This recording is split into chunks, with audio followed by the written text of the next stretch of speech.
Esto es Filosofía de Bolsillo, el podcast para aprender filosofía en cualquier lugar. Presentado por Diego Chivilotti.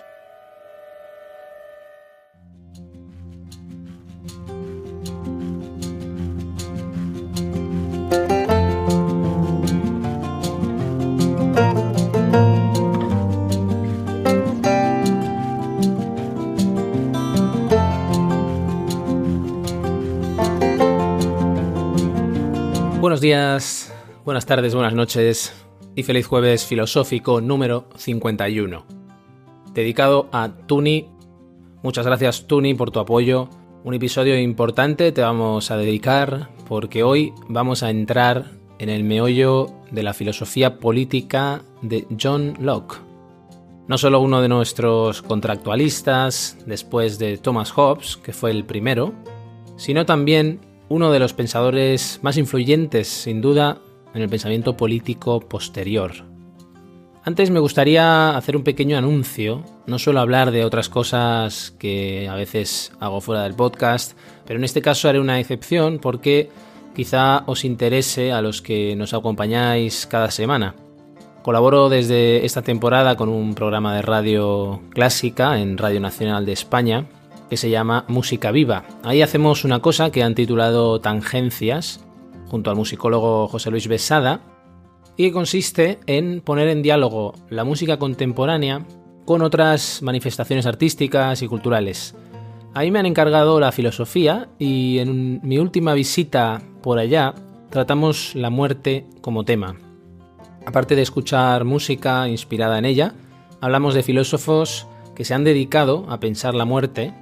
Apareció lógicamente Platón y también hablamos del orfismo, de Sartre, Heidegger, Michel Onfray, María Zambrano, Eugenio Trías, en fin, que si os interesa escucharlo, lo podréis encontrar en mis redes, me lo podéis pedir, o lo podéis encontrar también en la web de Radio Televisión Española a la carta, en el programa Música Viva y el episodio Tangencias Ars Moriendi.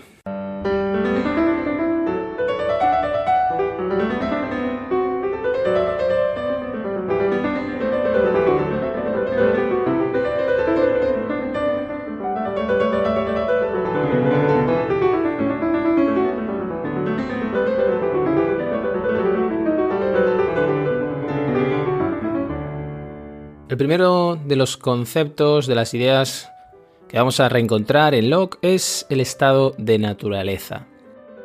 Cuando nos introducimos en los contractualistas, las teorías del contrato social, hicimos referencia a ese estado de naturaleza. ¿Qué era ese estado? Pues digamos que un experimento mental, es decir, que no necesariamente tuvo que tener lugar históricamente, sino que lo utilizamos como hipótesis para entender mejor cualquier situación dada. En otros términos, es un experimento mental para descubrir el origen del poder político. ¿Por qué lo necesitamos, el poder político? ¿Qué sucedería si no existieran las leyes, si no existiera el Estado? Todo eso es lo que se propone responder este experimento. El estado de naturaleza sería la descripción del ser humano antes del Estado, donde solo son válidas las leyes de la naturaleza humana. Es decir, solo sería válido lo que no hemos acordado. Así como hemos visto que Hobbes dibujaba un paisaje poco amable, digamos, identificando el estado de naturaleza con el estado de guerra, Locke hablaba de una paz frágil, pero, al fin y al cabo, una paz basada en la libertad y la igualdad natural entre seres humanos. Al lado de la imagen que se hace Hobbes, la de Locke sería algo así como el mundo que imaginaba Lionel Hutz, el abogado de Los Simpson, creo que traducido como Leonardo Luna en Latinoamérica, cuando imaginaba el mundo sin abogados, con un arco iris y todos contentos cantando agarrados de la mano, e inmediatamente le entraba un escalofrío.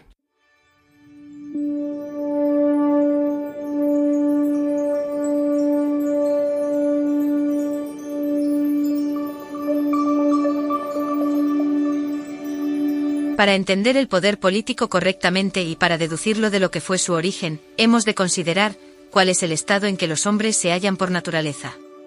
Y es este un estado de perfecta libertad, para que cada uno ordene sus acciones, y disponga de posesiones y personas como juzgue oportuno, dentro de los límites de la ley de naturaleza, sin pedir permiso ni depender de la voluntad de ningún otro hombre.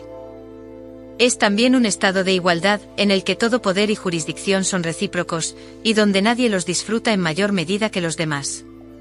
Nada hay más evidente que el que criaturas de la misma especie y rango, nacidas todas ellas para disfrutar en conjunto las mismas ventajas naturales, y para hacer uso de las mismas facultades, hayan de ser también iguales entre sí, sin subordinación o sujeción de unas a otras, a menos que el amo y señor de todas ellas, por alguna declaración manifiesta de su voluntad, ponga a una por encima de la otra, y le confiera, mediante un evidente y claro nombramiento, un derecho indudable de dominio y de soberanía. John Locke. Del estado de naturaleza. Segundo tratado sobre el gobierno civil.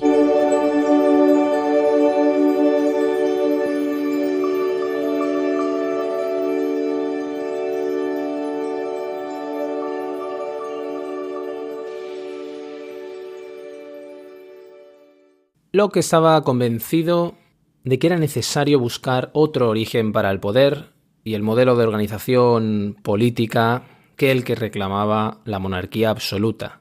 Por eso lo que está procurando hacer en ese punto de partida es buscar una alternativa a la monarquía absoluta. He hecho referencia al consentimiento del pueblo, un consentimiento que es clave para que la autoridad sea justa. El consentimiento, en primer término, lo que hace es poner límites, lógicamente, al gobierno del monarca, pero al mismo tiempo que pone límites, está reforzándolo, porque existe ese consentimiento mientras no se retire. Para que tenga lugar el pacto, no olvidemos que estamos ante un teórico del pacto, el consentimiento es un consentimiento tácito, que no se está haciendo explícito constantemente.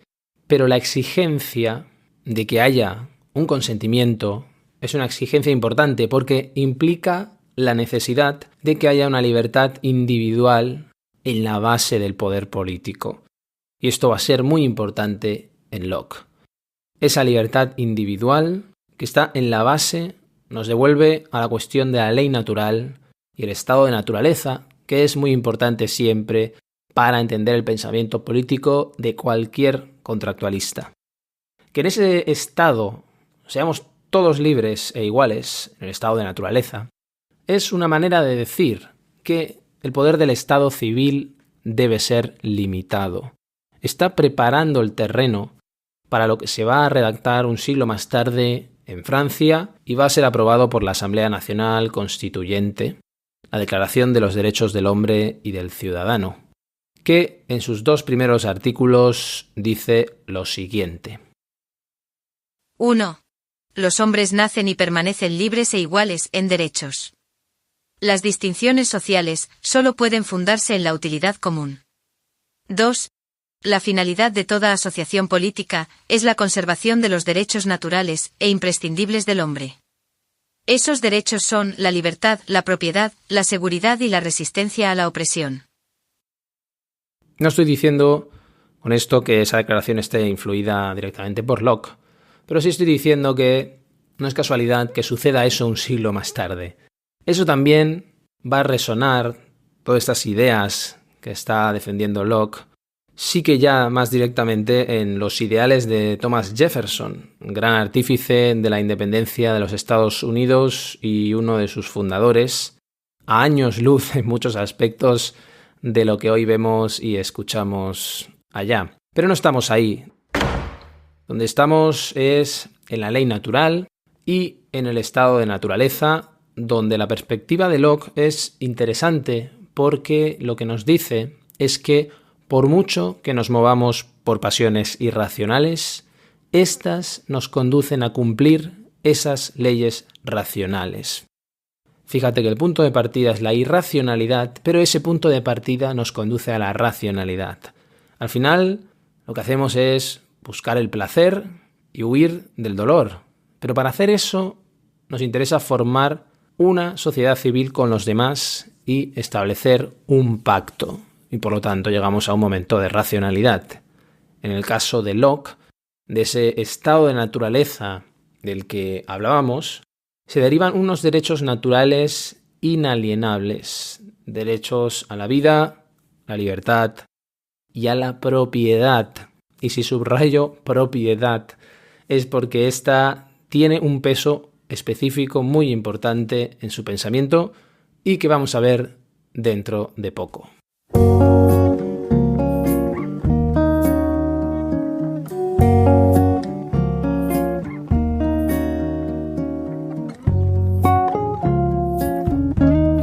Un libro en el bolsillo.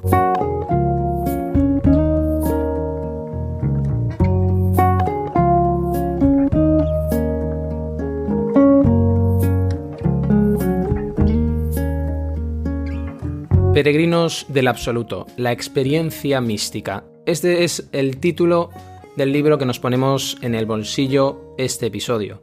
Uno de esos títulos que se salen algo de la tendencia general que sigue esta sección y que especialmente por eso me parecen tan interesantes. Editado en Taugenit, su autor es Rafael Narbona, profesor de filosofía, además de crítico de arte, de literatura, de cine. En fin, un autor muy inquieto y totalmente transversal en su trayectoria profesional y también en su mirada. Puede que me equivoque porque me estoy tirando a la piscina, pero precisamente esa vinculación con la literatura y el arte se me ocurre como uno de los motores de su interés por la vivencia mística.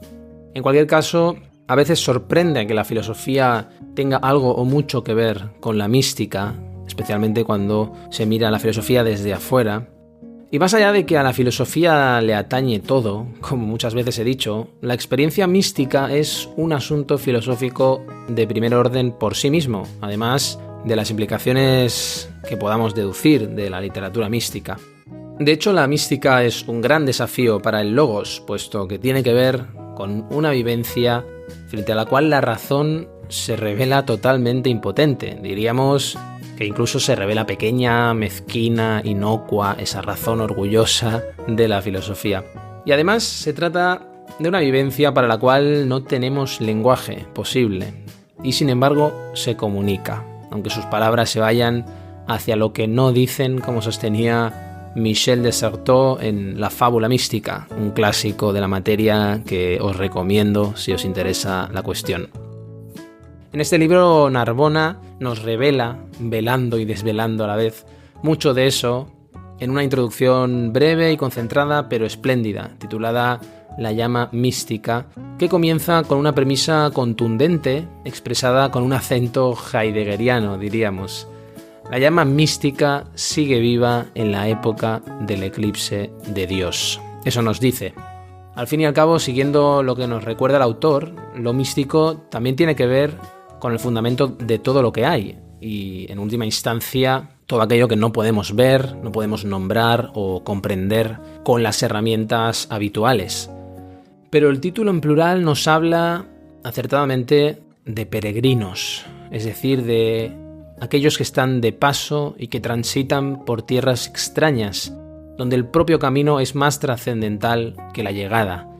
Narbona apuesta por ampliar una concepción estrecha de la mística que va más allá de un aspecto dentro de una tradición religiosa, para entenderla como una experiencia del absoluto, sea esto lo que sea, para la cual no tenemos conceptos, como decía. De ahí este interés por el arte, la poesía y la música al que hacía referencia antes.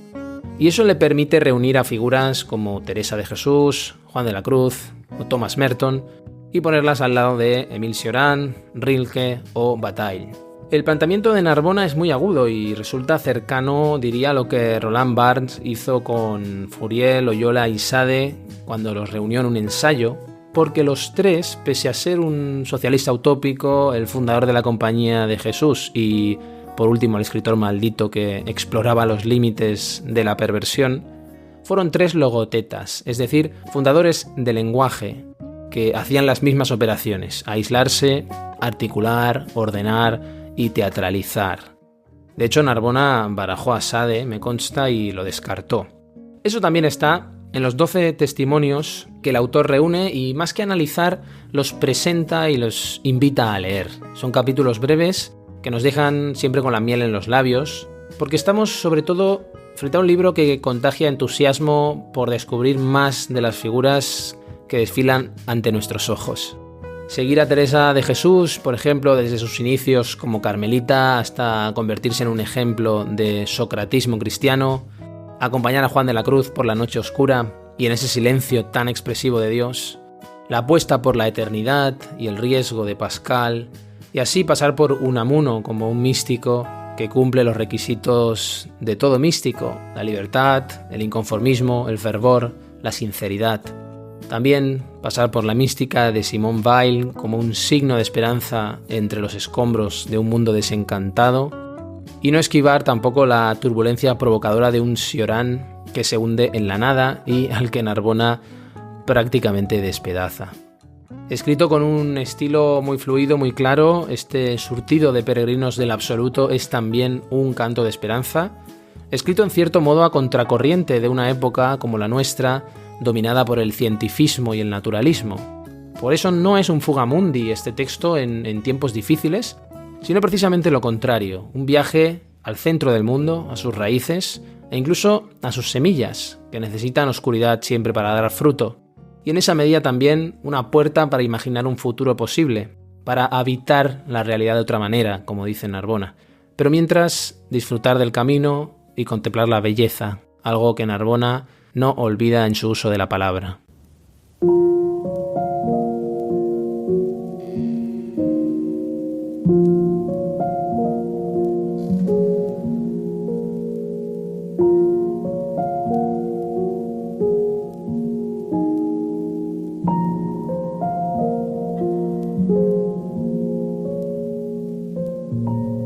En el siglo XXI, el místico da testimonio de la nostalgia infinita del hombre, abrasado por la sed del absoluto. El místico no es un conquistador, sino un siervo de la noche, como advirtió Teresa de Lisieux. Su visión de Dios nunca es clara y distinta. En la hora de su muerte, Cristo grita revelando su desamparo. Se siente abandonado, pero no niega al Padre. A pesar del dolor y el desaliento, espera. No cree que la muerte sea la última palabra. Dios está escondido, pero nos envía signos que mantienen viva la llama mística de la esperanza. La muerte representa el acontecimiento que cierra el horizonte, un límite en apariencia insuperable. El místico se enfrenta a ese límite y proclama el triunfo de la vida, de lo abierto, de lo que permanece alerta, expresando que la nada no es el fin de la aventura humana. El atisbo de lo sobrenatural nos pone en relación con una lógica de sentido distinta de la razón. La mística trasciende lo expresable y lo analizable. Es el umbral de algo que no puede reducirse a evidencias contrastables, pero no se trata de simple sugestión, sino de luminosa teofanía. Si algún día desaparece la pregunta sobre Dios, si realmente deja de tener sentido para las futuras generaciones, la angustia de Antoine Roquentin devorará poco a poco todas las conciencias, abocando al ser humano a elegir entre la náusea y la mueca trivial del libertino. Todos recordamos el Viernes Santo como ejemplo de injusticia y sufrimiento. La cruz simboliza el dolor inocente, el fracaso de la humanidad, el triunfo del verdugo sobre sus víctimas. La ignominia del Viernes Santo es transfigurada por el Domingo de Resurrección, el día de la esperanza y de la liberación de todas las servidumbres. El hombre vive entre medias, en la esperanza del Sábado Santo, en una inacabable vigilia pascual. No pidamos certezas ni evidencias. La fe no se arrodilla ante el altar de la razón, camina por la noche oscura, sin otra lumbre que un amor ciego y una sed inextinguible. La llama mística es ceniza helada, se alimenta del frío y la incertidumbre, pero anuncia una aurora de pájaros cantores y viñas en flor.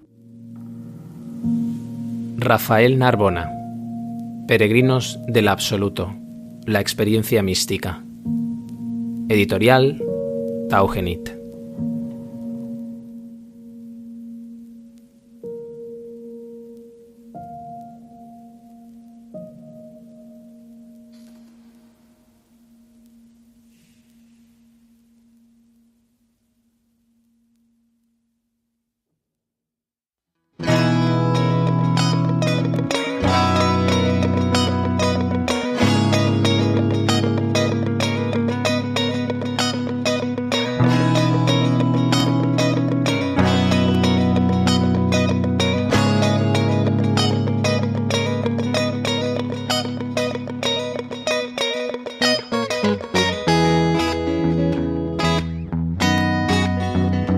Filosofía de Bolsillo existe gracias a ti.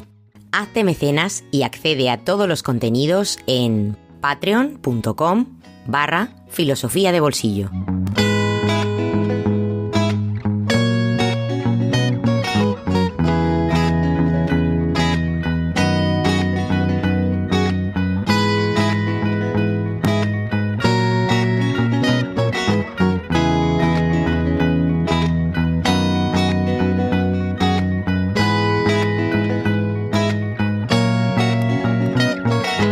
Y en este episodio dedicado a Tuni, aquí dejamos hoy nuestro rato junto a John Locke y sus ideas en torno al estado de naturaleza, los derechos naturales, la libertad y la ruptura también del pacto en manos de esa razón subjetiva que nunca un estado puede aplastar.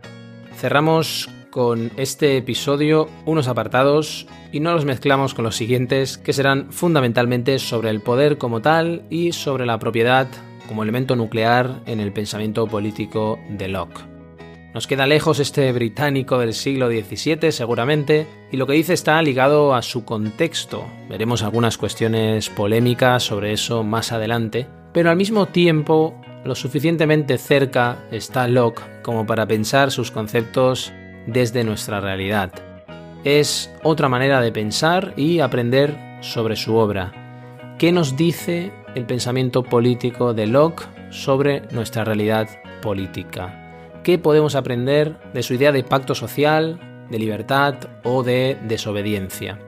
En fin, como siempre, material para seguir pensando. Muchas gracias por hacerlo aquí una semana más. Sigamos haciéndolo en todas partes y aquí la próxima semana también en Filosofía de Bolsillo. Hasta muy pronto.